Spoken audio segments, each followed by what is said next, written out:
We know that the amount of debris in the ocean and also in the coastal area are increasing.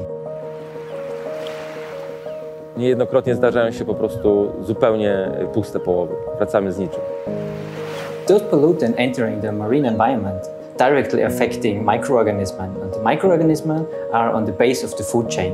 And finally, this leads to a reduction of the fish stocks in the seas and in the ocean.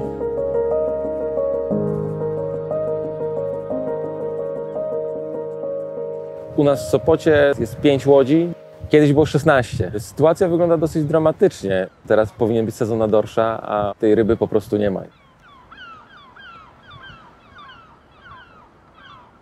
Najwięcej ojciec miał ponad tonę flądry.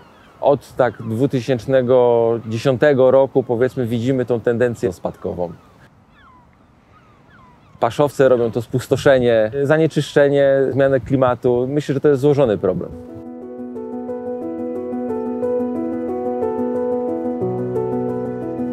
Where are we now and why you are conducting your research in such a places? So we are here close to an estuary where a river enters the sea. And this is a perfect location where we can investigate the effect of pollutant coming from the land and entering the sea. And here we have the highest concentration of the pollutant. Basically, you can separate them in organic and inorganic pollutant. If we're talking about inorganic, then we have all those heavy metals coming from the shipping industry, coming from the factory, from the mining, but also from the electronic waste. And on the other hand, we have the organic pollutant, which are most interesting for me. They're coming from the aquaculture, where they, for example, antibiotics were directly added to the water body, but also indirect from land, where farmers added some pesticides to those crops, to their land. And all those pesticides then enter the groundwater and will wash out from the land via the rivers to the coastal areas like here. I'm interested in microorganism which lives in the uppermost centimeter of the seabed. So what I do, I scratch the sediment, the first 2 centimeters of the sediment, and then I sieve them directly on the shore, so with fresh seawater. So and after that, I collect those received sediments containing all those microorganisms I'm interested in and send them back to the laboratory, where we started the main culture, and from this culture we do our experiments in the next couple of weeks or months. Turyści chyba nieczęsto mogą kupić rybę stąd. Kiedy my pływamy, to oczywiście jest możliwość kupienia surowej ryby, jeszcze żywej, prosto z burty, powiedzmy. To jest około 6 miesięcy w roku. W sklepie mamy tylko wędzoną rybę, ją mamy cały rok i ją po prostu sprowadzamy z wędzarni, z Władysławowa, z Pucka. Skąd są te ryby? Morze Północne, Atlantyk w większości. So how pollutants affect microorganisms in the sea here and cause problems for example, fishermen here? Water coming from the mainland, they contain a high amount of particles, microparticles like microplastic or nanoparticles, and they will be enriched on those microorganisms.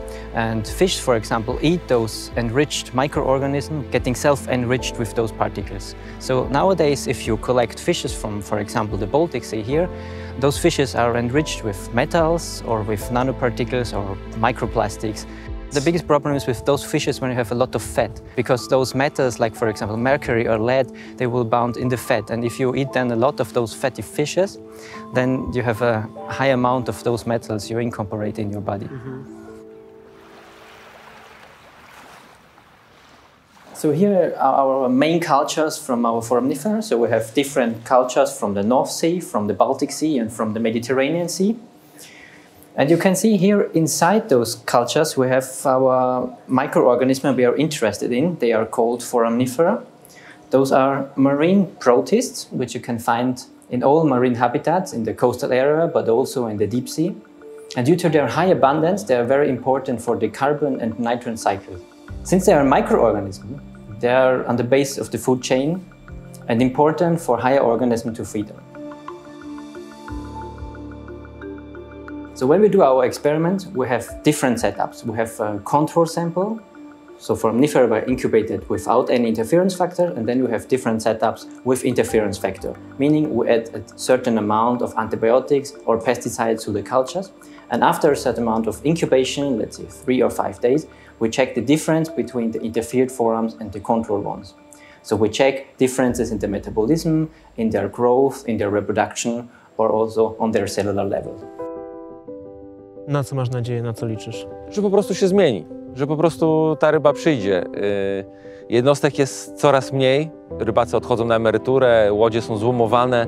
Mam nadzieję, że przynajmniej tutaj w Sopocie te łodzie zostaną, bo to jest nieodzowna historia tego miasta. Nie wyobrażam sobie innego zawodu, innej funkcji w moim życiu. Perspektywy są ciężkie, ja mam nadzieję, że coś się zmieni. Co? Nie wiem, to do naukowców, do biologów. So this research in general is necessary to broaden our knowledge about the interference of pesticides or antibiotics, let's say in general, pollutant with organism. So we incubated our foraminifera with different pesticides. So we used one herbicide, one fungicide and one insecticide. And it turned out that the herbicide and the fungicide, for example, are highly toxic for the foraminifera, and the insecticide are less toxic for them. So finally, we want to make conclusion which substances should be avoided in future by agriculture or, for example, in agriculture. We should always think about that we are, as a human, we are part of the food chain. Everything we put in the environment, all those pollutions will be enriched in the environment and then in the organism, in the microorganism, in the higher animals, and we finally eat those animals and getting self-enriched with those pollutants. My name is Michael Linzner and I'm from Austria. I was born and raised in Vienna, and now I'm doing my research here at the ING Pan under Polonez Peace Fellow.